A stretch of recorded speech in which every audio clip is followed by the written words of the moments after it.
Over the past few years, I've been working on a number of different projects, but primarily beekeeping and gardening. They've been my main two focuses over the past summer. And however interesting it is to learn about these things, it can still be easy sometimes to lose motivation. But I found the best way to be re-inspired is to go and visit other like-minded people who are doing a similar thing. And that's why tomorrow, I'm going to jump on a plane to Ireland to meet up with a guy called Ollie who has his own farm. He keeps chickens, goats, cows, pigs, bees. He also grows loads of his own veg as well. So we're going to meet up with him and spend a couple of days at his farm. My flight is really early tomorrow morning, so I will see you then.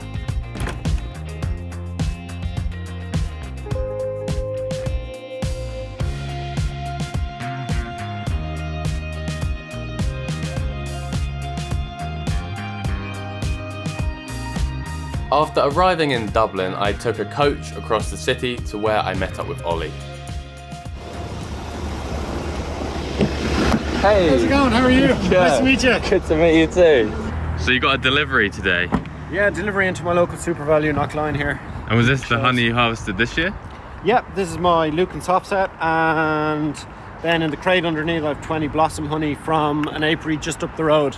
Oh, nice. Like a few hundred metres away. So I try and put the nearest honey from my nearest hives. Do you hand deliver honey to most everything. people? Everywhere? Yeah, do everything myself.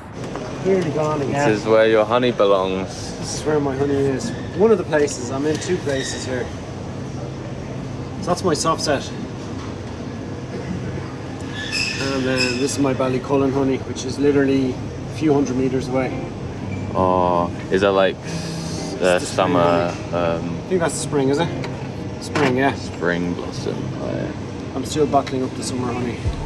I just arrived in Ireland and I met up with Ollie, and we've been driving around frantically for the past half an hour. He delivered some honey to one of the shops that he supplies, and now he's picking up a tap for, I think, his outdoor bathroom area at his farm. You got your tap? I got my tap. What is it for, did you say? Your outdoor toilet? Outdoor bathroom. Outdoor bathroom, nice. The other one is leaking.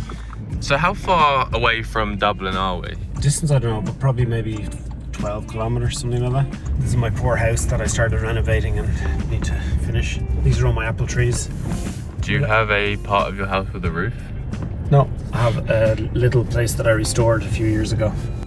We have arrived at Ollie's farm. I suppose my grandparents had a farm, so when I was growing up I used to spend nearly all my time down with the grandparents in Athlone, which is just in the middle of Ireland. They had a small little 32-acre farm, a few cattle, a few sheep, and like I went down there. Since I could walk, I remember being there, helping them on the farm. And then I basically done a degree in horticulture, so I had that sort of what you call farming horticulture background. I went to horticulture agriculture college in the UK, actually, in Chelmsford, Essex. Writtle College there, had a great time. And I suppose that sort of gave me a taste as well for, like basically growing my own things. And I suppose that kind of led to it as well. Did you grow that this year? Yeah. I grew that this year. All these were grown in the tunnel. It's huge. I need to use it though. It got a little bit of damage, so it's gonna not last too much longer. So I've got to make pumpkin puree. They are amazing. Loads of them. This is a banana squash, so it looks like a banana apparently, but they last for months if you look after them. What projects have you got going on the farm at the moment? I think we need to sit down for that one. There's quite a lot going on. Well, I suppose I started off with just wanting 1 or 2 beehives. I was still landscaping and doing tree surgery when I moved up here, so I was like 5-6 days a week, and then I dropped the tree surgery and took up the farming side of it to kind of develop the small holding. Like I keep 2 pigs every couple of years. I have a small herd of Irish Dexter, so my own beef. So my own beef, pork, bacon, fruit and veg. Planted an orchard, 50, 60 apple trees, another 10, 12, maybe plums and pears. Have a polytunnel. I was saying to you earlier, I have a grapevine that this year produced 14.5 litres of grape juice, which I'm experimenting in wine. I never wanted more than like 2 or 3 beehives, genuinely. And then in 2012, I had 12, 13 beehives. no, sorry, not 2012, 2016, I had like 12 beehives, and people were always asking me for honey, and can we get some honey? Can you put my name down for some honey next year? And it was only in 2016 I decided to turn into a business, and I said, maybe I can do this more commercially. You can see how big your beekeeping operation has got from the large amounts of boxes behind you. How much honey did you harvest this year, roughly? Several ton, must be like 4 ton, 5 ton. I had a lot more last year. This year wasn't a great year. It was a great spring, then the summer was a complete washout, and then the heather was great. So I haven't added actually up exactly, but it could be 4 or 5 ton. This is what beekeepers would call a warm room. So it's somewhere where I can keep the honey at a constant temperature, like 15, 16 degrees, because here at the moment it's about 8 degrees, and as we get further into winter, it'll be like you will need this big heater here to just be in here. It gets so cold. So this was on the farm. It was down the end of the farm. I used it to store all the stuff from the house when I started renovating, and then I thought, no, I'll put all the stuff from the house up in the up here in the loft, and I'll use this as a warm room because it's like an insulated container. And it was only when I started taking it apart I discovered it's the back of a Magnum ice cream truck. There was the whole lady holding an ice cream, and it said Magnum and all that. So it's like a refrigerated truck body. So I brought it up here. It actually weighs nothing. The small little pallet truck there and a skateboard wheeled it in and rolled it into position. It weighs nothing. And yeah, I put it here and built my office on top. Everything here is on smart plugs, and I use the PIRs for the alarm to turn on, so it detects motion, the lights come on. After 10 minutes the lights turn off. So this is all my different honeys that I have left at the moment. So you see they're all done by location. If I start down here, we have Lucan, Glennismole here from the farm, Foxrock, Carrick Mines, Paris Court, Tala. This is inside the city centre. I have bees on the roof of Teeling Whisky Distillery in Dublin 8. Kilruddery, we'll be going there tomorrow. This is Tim's place with the goats, and over in Docky. And then over here I just have the little jars that I use in my trio packs. They're all ready. Some of the Ross rounds that I was showing you earlier, they're just little sections of honey that the bees make. One of these goes into each of these. So this rack takes 32. It's an American type of thing. And you just put a very thin sheet of beeswax between these two plastic discs, and they fit in there. And the bees build them out. Never touched by hands, not cut, nothing. Fully made by the bees. It's pretty cool. Getting the bees to make them is hard. You need a strong flow of honey. And this is some of my fermentation stuff going on here. It just needs to be kept at a constant temperature. I don't think the temperature itself matters too much. It just needs to be constant. So I think 15 is a good fermentation. So this is all cider.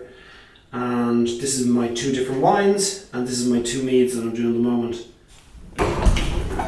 This is my processing room. This is where I process all the honey. When I built it, I needed something that I could wash down, and I remember the carpenter said to me he'd do something with white rock. It was going to cost a fortune, and there was no insulation, nothing. So I called a guy in the middle of Ireland that specialises in walk-in cold rooms and freezers, and I said, can you build me a big freezer or like cold room?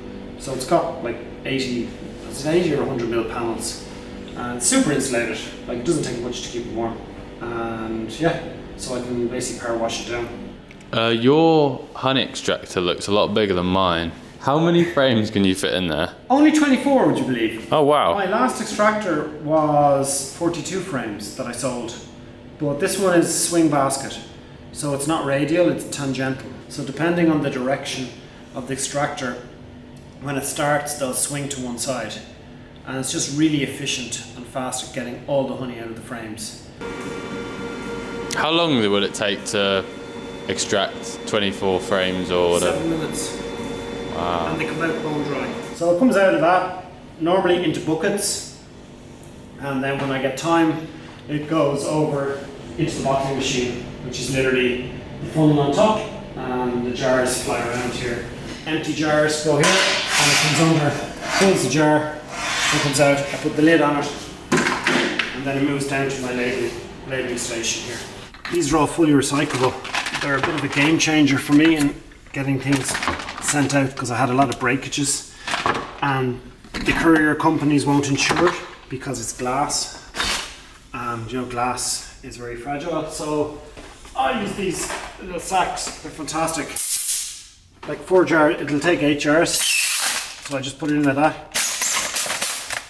I should set it to the correct pressure, but I use it for other things, so I just gauge it myself. That's so cool. And yeah, that's it, look. That's epic. So that's customers' honey honor into the box. They're all from today? Yeah, they're all today's. Unfortunately, you can't buy one tap. I never thought of that. They all come in pairs. Nice new shiny tap. I'm not an expert with DIY at all, but I like to learn. I'm just going to have to stick that on. I think that just clips on there like that, you see? And hopefully turn on the water. Yay! No leak. Nice job. Now we just got to power wash the whole place down. Plumber Ollie. Plumber Ollie. Yeah. There's always things to do here. This is where I milk my cow. Oh, whoa. So when I milk the cow, she comes in here. This rug isn't supposed to be here, but her head goes in through here, and I have this little wooden box here. I put some feed into that for her, and that keeps her there. And then I close this over like this, and that just comes up against her, and I wrap it around a couple of times, and then like just go around that like that, like feet. And then I can literally sit on my little stool wherever it is. I don't know where it is now, but I sit on my little stool and milk away. She's down the field. I couldn't get her in calf this year, so no baby calf next year. And then this is just like a workshop.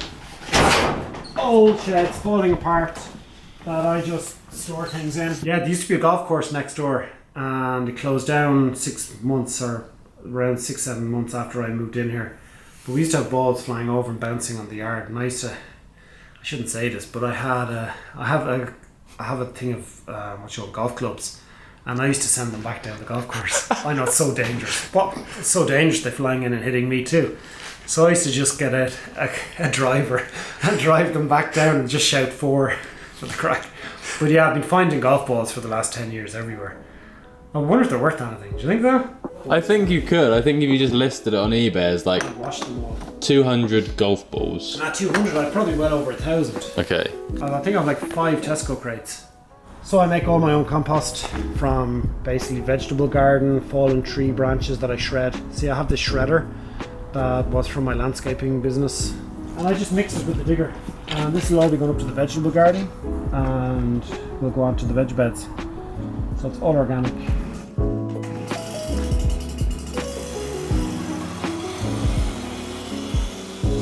Working on your own sometimes is a bit hard. You know, you don't see anybody some days, especially during the summertime when I'm out of the bees all day. It's just me and the bees. I had my dog, Stella, for 15 years. She passed away in June, July, 2nd of July. So I had her for 15 years. That's a bit lonely now without her here. But yeah, it's kind of, I like it. Like, I kind of like my own company, and I like that I can do things when I want to do it. But to be honest, my plans change like 20 times a day. I'll go to bed with a set of plans that I want to do in the morning, and I mightn't get any of them done, but I'll get loads done. It just won't be what I want to get done. But it all adds to the overall, I suppose, like, progress. Future plans is to get the house back together. This was the main house. I lived in it, and then I started to get it renovated, and then the builder made a few mistakes, and I continued on myself doing bits and pieces. But like, all the structural work is done now. It just needs a roof, windows, and external insulation, and then it'll be weather tight, and then it'll probably take a year or two for it to dry out after all the rain. But yeah, it'll be a cool house. Like, look at that for a view. This is like a picture window. How cool is that of a view? So this is where the snooker table goes, which I have down in my honey house. Just there. Snooker table goes like big snooker table, and this is the view. Isn't that so cool? Like, looking over the valley. I hope to build a pizza oven, barbecue. What a view. It's going to be like looking out over the city. You can see the lights coming on already. It's cool, isn't it? This is going to be so amazing when it's done.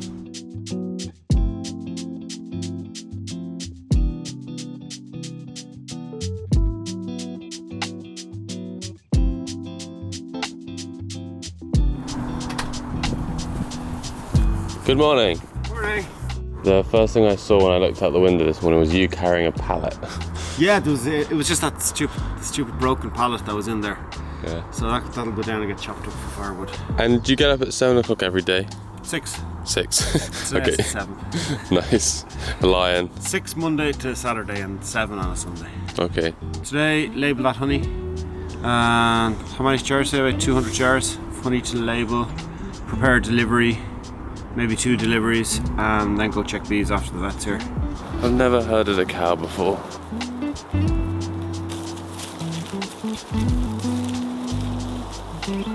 Well, this is Archie. He's my pet goat. He's the first animal born on the farm. He was supposed to go and barbecue or spit or something, but the goat tagine, but never happened. Everyone said, no, he's the first one. You have to keep him as a pet. So he's a pet. He must have been like 8 or 9 years old now. And then this is my first cow, Cara, which is the Irish for friend. She's lovely. She must be 10, 11 years old now. And that's her son there that has no name. First animal I haven't named. I haven't got around to it yet. And he was born last year. She loves scratching her head in the soil. All right, thanks Angus. Bye bye. There we go. All clear for another year. Woo!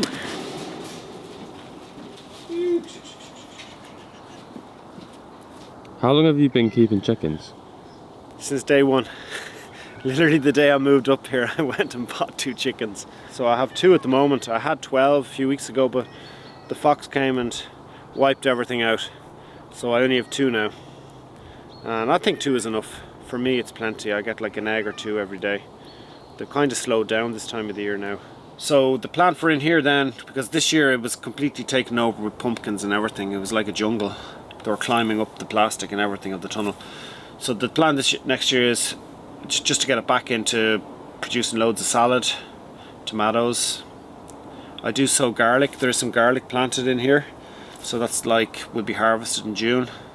And I normally plant garlic where the tomatoes are going, but far apart, because by the time I plant the tomatoes, and by the time the tomatoes are big, the garlic is ready to harvest. So you know, it's sort of like you can sort of work them both together. And it's just like loads of different fruit and veg to keep me going. I'm fairly self-sufficient most of the year. Normally I make a lot of passata and things like that with the tomatoes, but this year with the bees I was just so busy, so what I decided to do was just eat what was being produced, and whatever I wasn't eating went into the freezer, which I'm going to deal with between now and Christmas. So I can actually take them out and make passata and preserve them and make sauces. Like you saw the pumpkins over in the shed, they're all going to be turned into pumpkin puree, and the butternut squashes I will just eat over the next couple of months. So that'll keep me going well into the new year. There's loads of carrots there. Look at all of them. A trick when you're picking carrots, I found out, is don't push them down, and it breaks all the little roots, and then they just lift out. Because when you've got loads of carrots together, but not as big as you thought he was. Maybe he'd be okay though. That's not too bad now, is it? Look at that. That's okay, isn't it? I'm just packing an order for one of my stockists, which is the bakery. So we're going to visit most of these apiaries today, which is going to be cool. Just need to get a few jars of soft set and some pollen. Graham uses the pollen on some of his bakes.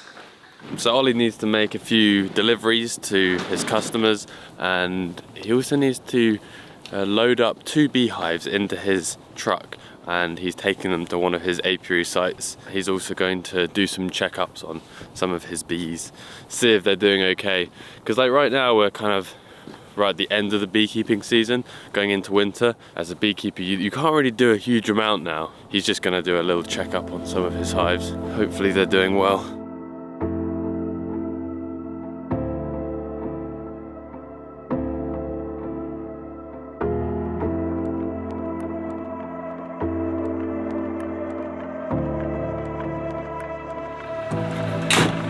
There we go. We are just into North Wicklow, just over from Dublin. We're just down out of the feather beds from my valley down into the top of Glencree, and this is Loch Bray. It's a privately owned like estate. The person owns all this, but they let people just come in here to have a look at the lake. It feels like we're in a Lord of the Rings scene or something. Yeah, in the middle of nowhere. It's mad. So lucky living in Dublin. You know, like with all these amenities, you know. But at the weekends, this gets very busy with people out. So we're just moving the hives now out the car. We're picked up from Ollie's farm and also another spot. We're placing them in their new location. Well, I had my hives here, and I presume it's a beekeeper, because they knew what they were doing. I put on the clearing boards to take the honey away, and that's when it's vulnerable because the bees are leaving it, so there's less bees. But I opened a box, I opened a hive and saw that there was 7 frames missing from 2 hives, and I was like, what's going on? And then I saw bits of hay and that had been smoked, like burnt hay on the ground, and I managed to take all the honey off, and I left here at 6 o'clock, and there was 2 boxes of honey that I couldn't fit, and I left behind, and I should have left the supers that had very little honey in them, but no, I left 2 decent supers. And when I came back then to move the hives to the header at 9 o'clock, and then within that 3 hours the person had come back and taken another 9 frames and returned the 7 frames. The ones with wire had been cut out and all just like a piece of wooden frame left, and the plastic frames had been scraped back. And I was like, someone was watching me. But here we are coming down through the Parish Court golf course, which is beautiful. Whoa, you keep bees here. Yeah, it's cool, isn't it? This is possibly the grandest place I've ever been. Yeah, the bees are lucky with their view. They can just fly out the hive, look at the mountain, get back inside.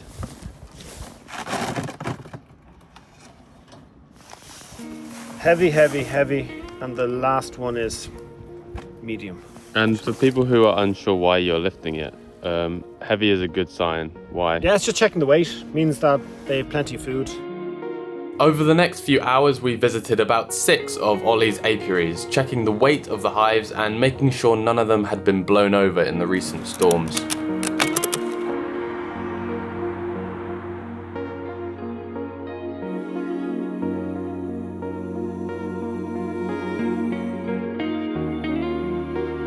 Ollie's just checking his last hives of the day. We've been driving around for hours just to all the different apiaries and checking on the hives. There was only one problem. There was one hive with a roof which had been blown off, but other than that they're all good, and Ollie's checking the weight of these ones as well.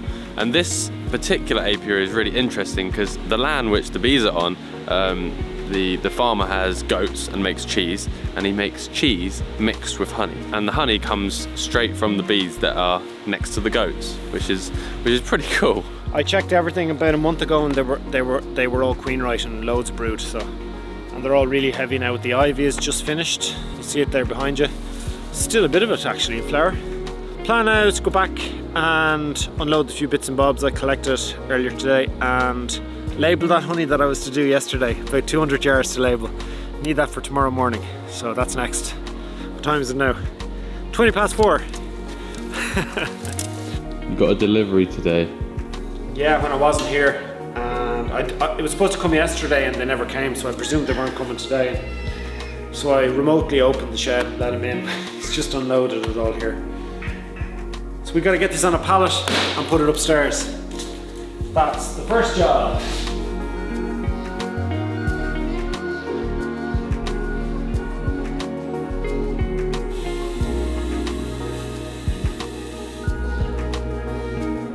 So yeah, you're putting this on the bottom. So we're going to fly through these. So this is a great little labelling machine when it works. It normally works great. I don't like to slide them on the table because then these get damaged. Okay, yeah. So I just leave them upside down. And see, it's very fast. That's very cool. And like you just do that. 160 honey jars with 2 labels. Like the front label and then the lot number and best before date. That's a legal requirement. Fresh apple juice, pressed on the 2nd of October, added the yeast on the 3rd of October. This is your cider. This is my cider, it smells nice anyway. Yeah. So before we have a drink,